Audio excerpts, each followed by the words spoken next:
So here we are with the Juicy Bits NEIPA, and in this bill we've got 5 kilos of pale malt, 900 grams of oats, 500 grams of wheat, and 380 grams of carapils. We're continuing with the oats recipes, they're great. We've got a total or a mix of Citra, dorado, and Mosaic.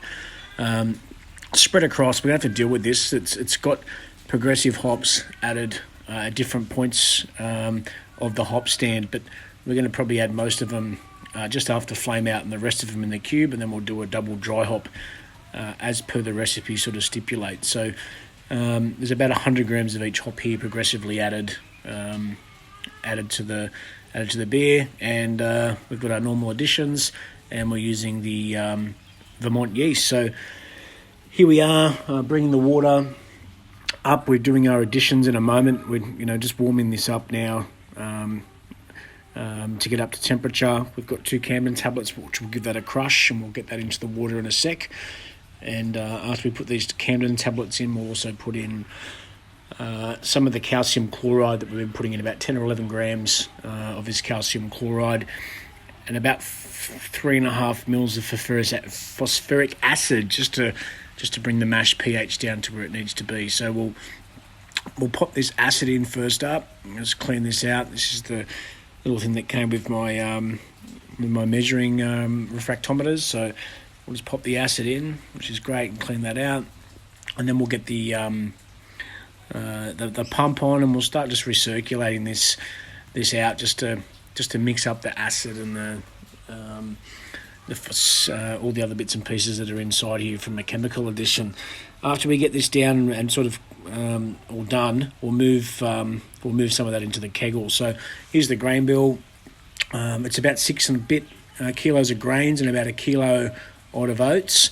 We've continued with this recipe because I just love a good oaty NEIPA. So this is us transferring the water.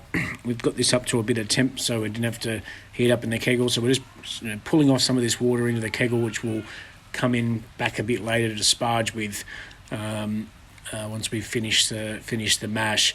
So I think I pulled this down to about 25 litres roughly to do this mash. When it all came down here, you can see it's about 25. So we're getting to the point now. We'll put the grains in a sec. Actually, when I put the grains into this, I found there was a little bit lower amount of water than I wanted, so I did pull a little bit more in. It got a bit thick. This is probably half of the oats at the start, but when we got the rest of it in, it's got a bit thick, so we just put about 4 litres more in just to smooth it off, and then we've just got the grain cover that will go over the top, and the retractable center overflow that we put into this thing as well. So we started recirculating. It didn't circulate the best at the start. It got a bit thick. After about halfway through, about 20 minutes into it, I sort of lifted that up and just gave it a bit of a mix, just to sort of get a bit more recirculation. We were saying we're getting mainly overflow and not much recirculation through the mash, but after that 20-minute, we made that change. We got a really good outcome with it, sort of fixed it up. So we took a couple of gravity readings throughout. We were, getting really good on the gravity reading. This one I'll show you later. Here's some of the hops that we're putting in this: Citra, dorado, and Mosaic. We're basically putting some first wort hops in here first up, so 5 grams of each one, which we put in just as we were coming up to the boil. So you can see the mash was going pretty good. We get into this moment here where we're basically just testing out from the refractometer what the gravity was, and we were going really, really well. We were getting right up there, up to 1060s. Just me bringing up to the mash out. And the last time I sort of stuffed the mash out up, or basically pulled the grains out, but the mash out here, we've just left the grains in to sort of loosen up those sugars, and it worked really well. So now we're at the point where the mash out's complete and we're pulling the grains out. The grains have come up. It's still a heavy lift. You're pulling out 7 kilos of grains wet out of this thing, so it's a bit of fun. But if I was to go any harder and bigger grains, I'd probably have to get a bit of assistance to pull this out, because it does get a bit heavy.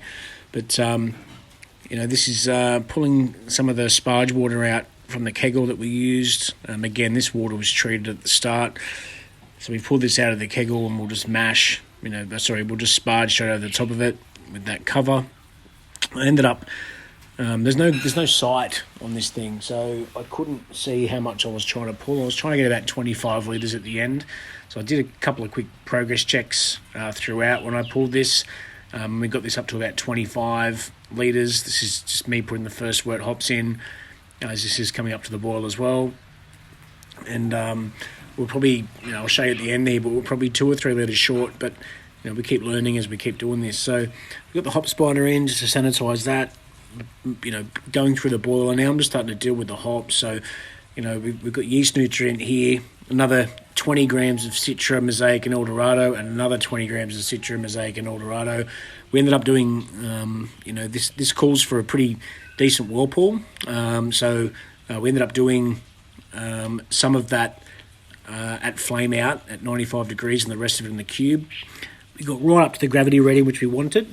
And then when you can see when I'm doing the recirc, sort of put the recirculation straight over the hop spider here. So when we put the hops into the spider, we were circulating all this mash, all that wort straight over the top of the hops in there, which it started to fill up, to be honest. It didn't actually come out through the sides, so still worked really well. I feel like I got good utilisation out of it, but it's always learning using this stuff. So here comes the hops straight in, and you can see we're just circulating that over the top of it, which is going in, and hopefully it's getting a lot of those hops.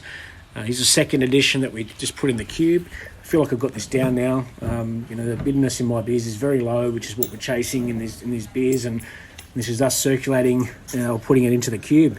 So we got about 19 litres out of it, which is pretty good, and that was my third drop of the juicy bits.